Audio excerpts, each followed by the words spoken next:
Welcome to this episode of the Good Leadership Podcast. I'm your host, Charles Good.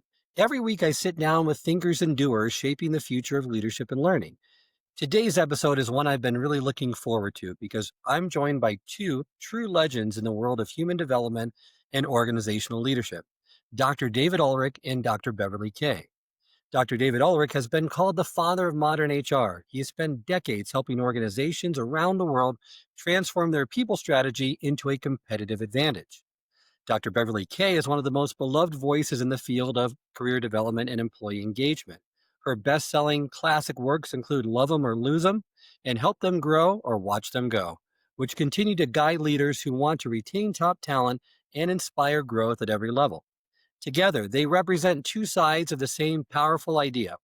The future of leadership is about helping people thrive, both individually and collectively, in a world of constant change. In today's episode, which is the first part of my conversation with them, you'll hear Bev and Dave trade stories, challenge assumptions, and reveal what keeps people engaged and makes them walk away. They'll unpack how leaders can align purpose and performance, how to have real career conversations that spark growth, and why culture isn't about smiling at your customer. It's about your customer smiling back. So grab a notebook, settle in, and get ready to learn what happens when growth meets purpose. Hope you enjoy. Welcome to the Good Leadership Podcast, where we explore the stories, strategies, and insights of thought leaders who inspire us to think differently and lead better. Through candid conversations and expert perspectives, we dive into the challenges, breakthroughs, and practical lessons that shape exceptional leadership. Welcome to the program, Dave and Bev. Thank you. Great. Thank you, Charles. What a great, but I've just got to correct it. I'm not the father of HR. I just found this. I'm the father of this family. So we'll make it more personal.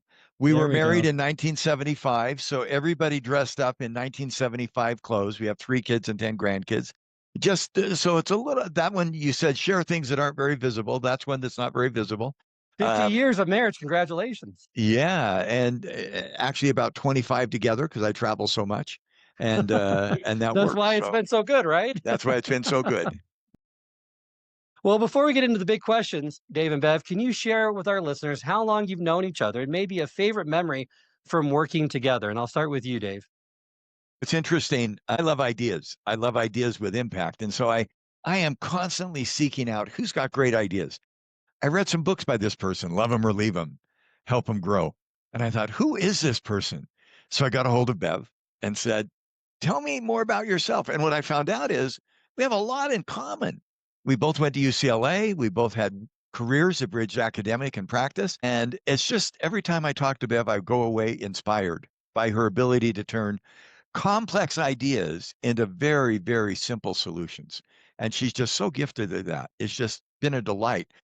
I can't remember when I read those books, probably when I was 10 years old, but they still impact me today. And back at you, because I read your books before I got to know you. And we were on a similar circuit. So we'd often be at the same conference at the same time, giving our talks to whoever. Let me just do a call out to IMS. I mean, one of the great privileges of my career is to receive an award from you that Bev had received earlier. And so, Charles, those awards, I'm always embarrassed because I'm not doing stuff for awards, but that was just a real honor. And to see that people like Marshall Goldsmith and Bev had received those, thank you. That was just quite an honor. Thank you. Thank you.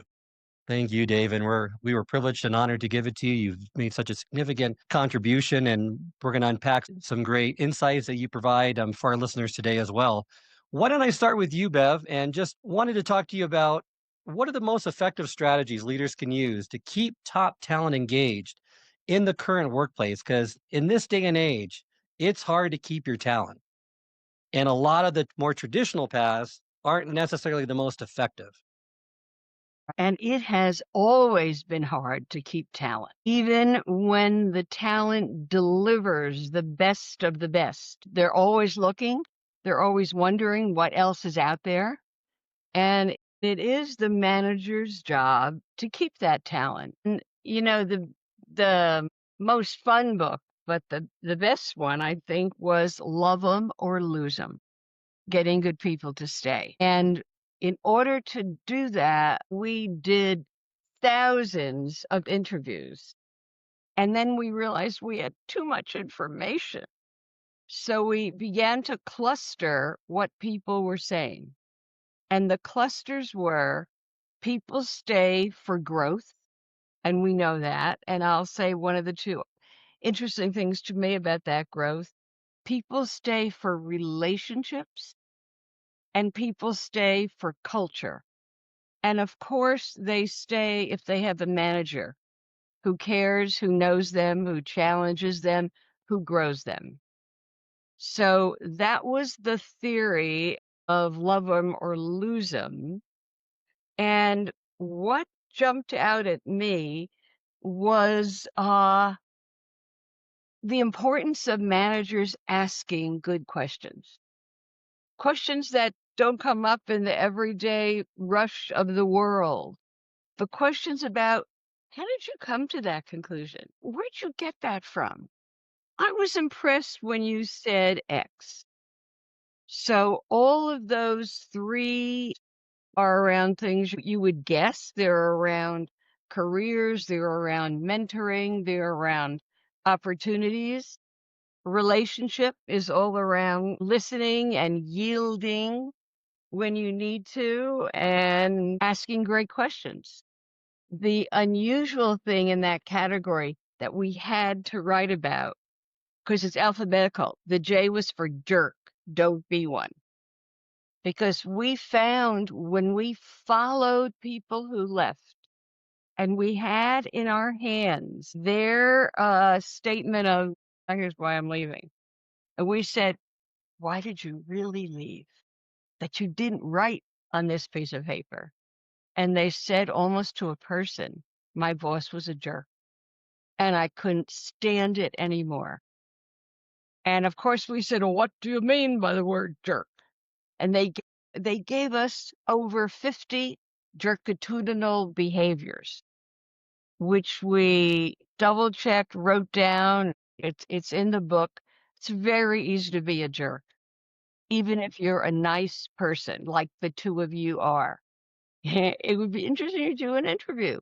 How is Charles a jerk sometime? How is Dave a jerk sometime? Anyway, so it was growth, relationship, and culture that caused people to stay. And within all of those, there are nuances, and the book is an A to Z book. And maybe the most important letter in the alphabet is the A for ask. Ask, don't assume. The way you're going to be asking us today. I love that. And how you really make career conversations about expanding impact, not just climbing a ladder. By inviting employees to join cross functional teams, take on special projects, learn from peers. The lattice is replacing the ladder, which I love.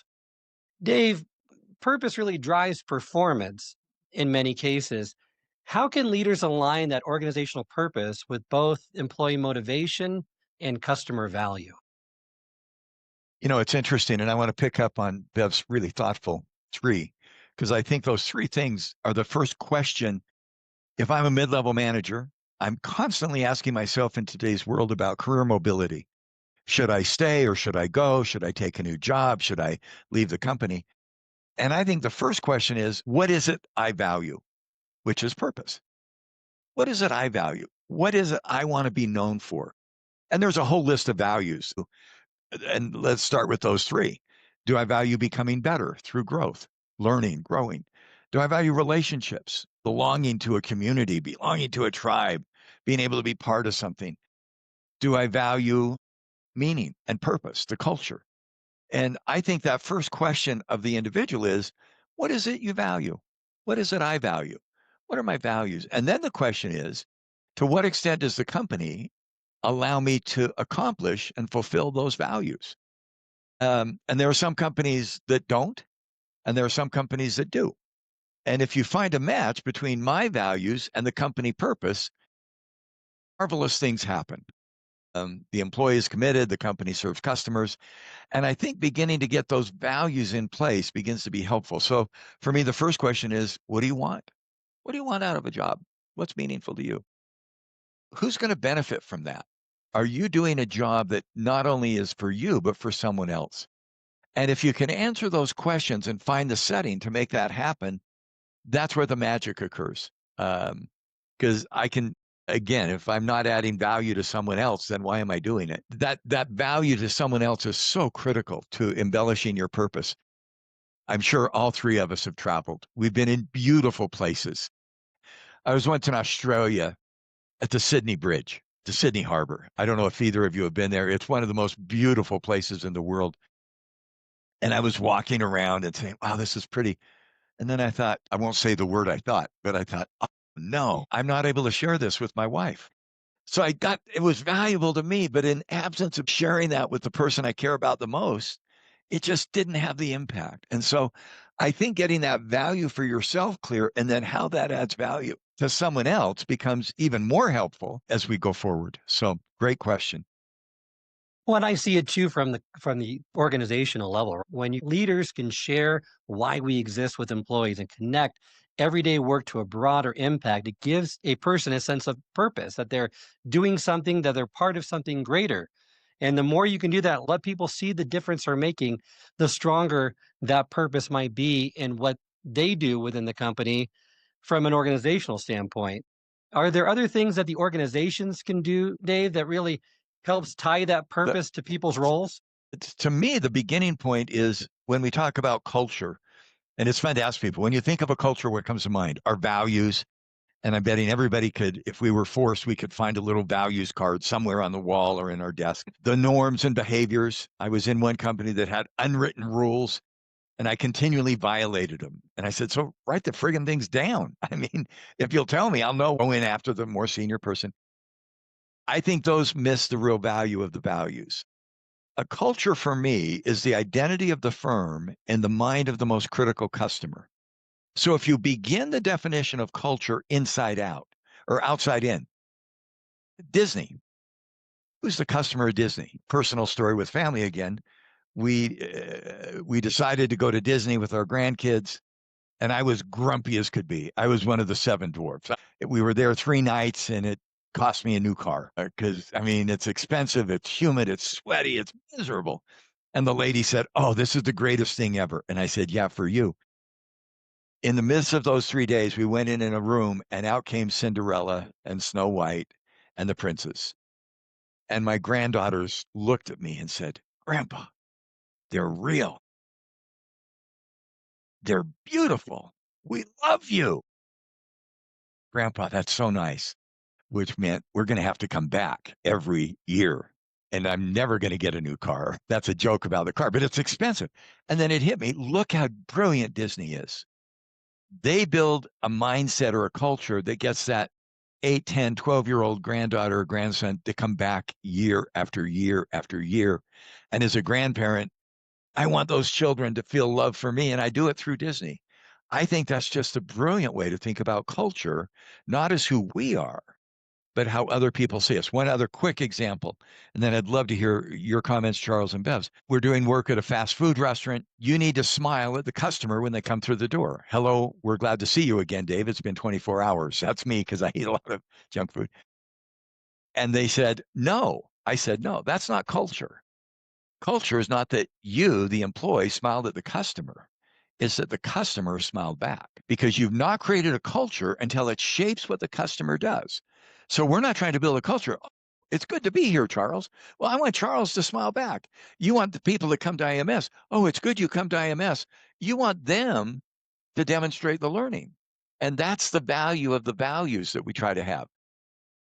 And I think managers have to dig into that and really wait for that answer. What is it that you love about this place? What is it that gets you up in the morning and excited about work? And remember, write them down so that when you see it and notice it, you can say something. I love that, Bev. But I'm betting you're not working for money right now. You're working for purpose. You're working to grow, to build relationships, to build purpose. That's culture. Yeah, I think those fundamental values are so critical that we identify. And we don't talk about them. And that's the conversation that Nice. will build that connect. That's great advice for managers who struggle to conduct meaningful career conversations with their colleagues, with their team. Like you said, start with curiosity, listen more than you talk, and ask open questions to them to learn more about their values, what drives them, what's so meaningful about them. Any other things that you can provide managers that really help them in having more meaningful career conversations? Yep. And this is at the risk of Dave saving. She always has a little acronym or a little something. They're great. And I've always talked about having career leverage. And I love the word leverage. So last night I looked it up on Chat GPT or whatever, and they said leverage is a career superpower. It's about using what you already know, who you already know, and what you've already done to open the next door. That's leverage. It's not about stretching, not painfully, but purposefully into new positions that build on what you have to offer. And I've built a career framework that I've used for over 40 years that says if you have to sit down with an employee and you know they're going to ask about what's next, write the word lever with 2 R's. It will remind you that you could move laterally. Where could they go? E, they could explore like other possibilities short term. V, vertical. But I don't think we ever say, do you know what comes with vertical? Do you know what the surround sound is with a vertical move? Do you know anybody who made one and said, I hate it, let me go back? And yes, there are many. So LEVE, enrichment. And I think that's the key now to find out, how do I grow my people? Either right where they are or something tangential to where they are. So they're getting a lot. And the 2 R's, because I added an extra R to lever, is realignment.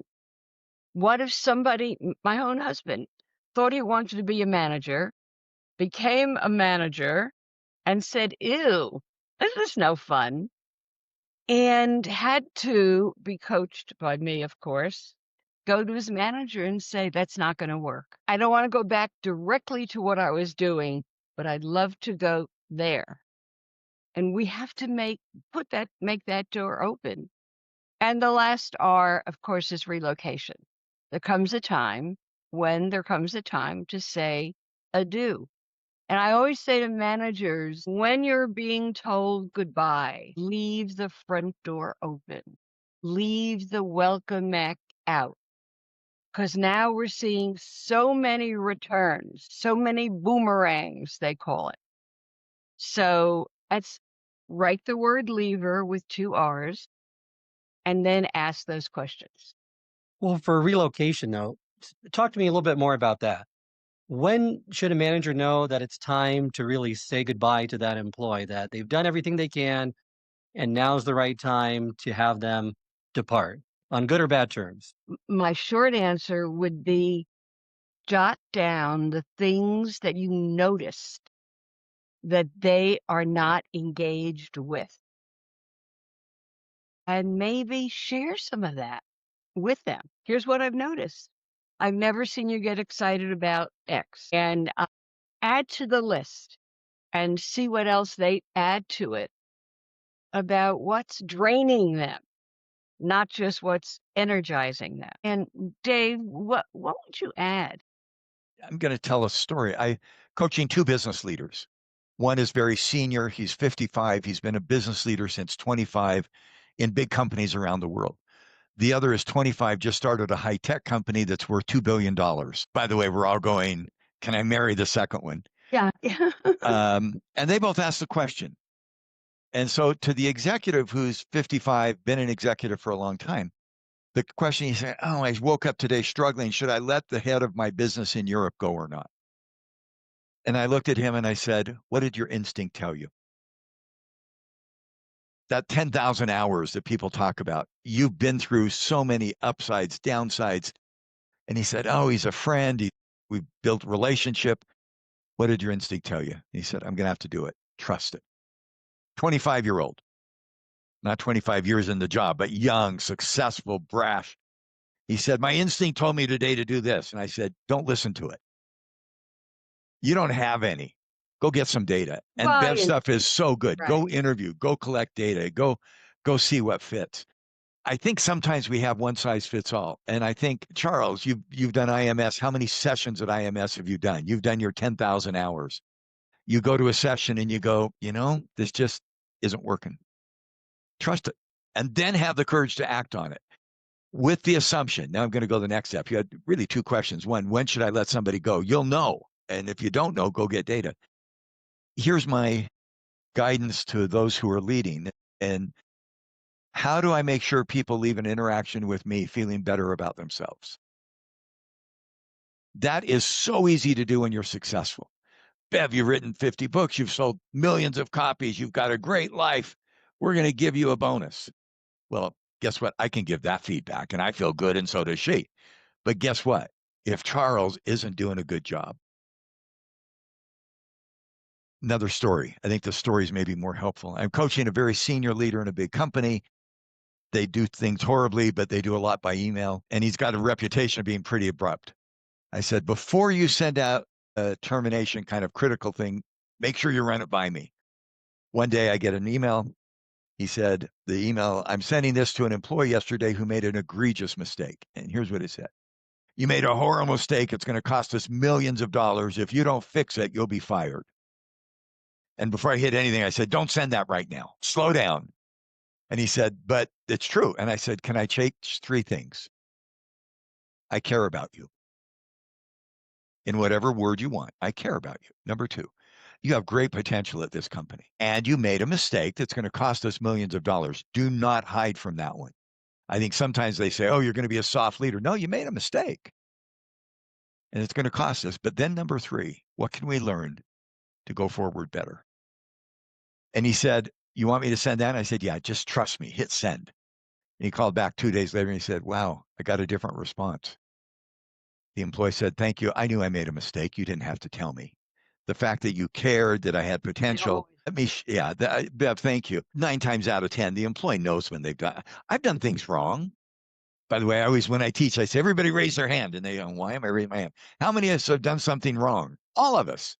I make people raise their hand first. We've all done something wrong. What do I want from a boss? Dave, you made a mistake. I know that. You know that. You've got great potential. I care about you. What can we learn? I think that becomes part A of your question is when, and we know when with data or without. B, how do you do that? So that for me, I've done like Bev writing and research, the simplest test of a leader. How often do you leave an interaction with that person feeling better or worse about yourself? I love that. And I love that you said, so what did you learn from that? And I think not only when mistakes are made, when good things happen, it's what rule of thumb are you taking with you from that? What will you share with others so that they don't make the same mistake? I so love that. I mean, Bevan, that's your learning. I always leave an interaction with you feeling better about myself. And because you're learning. I mean, by the way, I made a mistake of that once. We're working with somebody recently. And I said, you've had so many engagements in this area and you failed so often. I'm so glad to work with you because you've already failed so often that you'll make sure we don't make those mistakes. And he said, is that a compliment or a criticism? So you got to be better judgment than I did. But we want to be learners. We want to be growing. And the job of a future leader is to make sure that you make others feel better. And Love we that. want to stop action in the middle of it and say, what just happened? Why are you taking away? What are you? I watched your facial expression, even on video, and I noticed that hit you. Tell me more. That's nice. And that builds a great bond. Great bond. If you build that foundation of trust, that they know that you care about them, then it makes those conversations, career conversations, or difficult ones, so much easier to have. Talk to me a little bit more about these career growth conversations, because traditional trajectory was vertical promotions, but they're becoming more and more limited. Right. How do you encourage or reframe it in such a way to where people don't feel like they're not going to get the vertical promotion, but still they're going to get maybe lateral growth, skill development, and that's equally beneficial? Right. And after they write the word lever with 2 R's, that's the first step. And then it is, I think in a career conversation, and we write about this too, there's 3 pieces. That's the easiest to remember: hindsight, foresight, and insight. Hindsight really is, where have you been? Tell me about things you've loved doing and things you thought you'd love, but boy, you do not love them. Look back and then maybe look forward and say, where do you want to go next?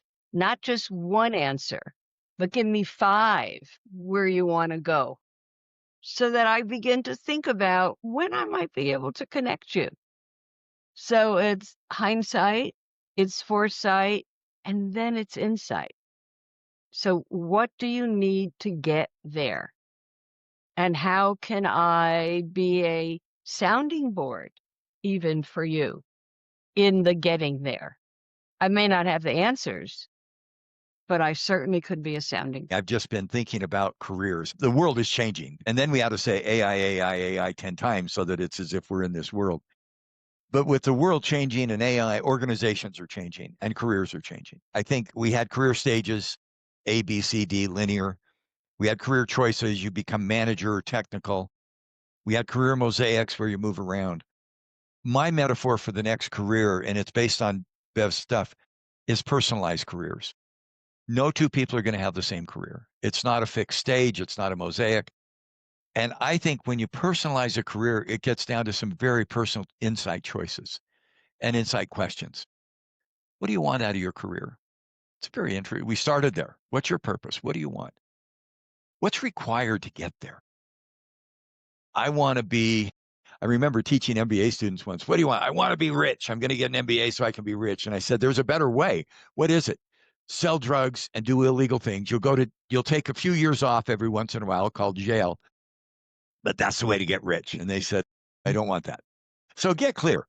I really want to be a senior executive, but I want to work 20 hours a week from home in my pajamas. No, that's not going to work. I mean, and that's the reality. I like lever, the realign, the first R is for me reality. Get real. What do I want? What's required? Who am I going to serve? And then finally, how do I take first steps? I think, Bev, for me, those are some of the insights. And I think today career is very personal. I mean, Bev and I we've been in academics, we've been out of academics, we've been in consulting, we've been in companies. And Charles, I don't know your career background, but I bet your journey is very personal to you. And if you have children, their journey is going to be, we have 3 children in their 30s now and 40s. Their career is so different. And I hate to even give them much advice because they're going to make those personal choices. What do I want? What's real? Who am I going to serve? How am I going to transition? So that's the world I think we live in. I hope those listening to the podcast are really doing those 3rd questions, the insight questions that personalizes a career. I hope this episode has provided you with valuable insights. If it has, I ask you to share it with someone who would also benefit from it. If you've been enjoying and gaining knowledge from this podcast, then subscribe to our YouTube channel where you can find all the previous episodes of the podcast and additional learning resources. You can also subscribe to the podcast on Apple or Spotify and leave up to a 5-star review.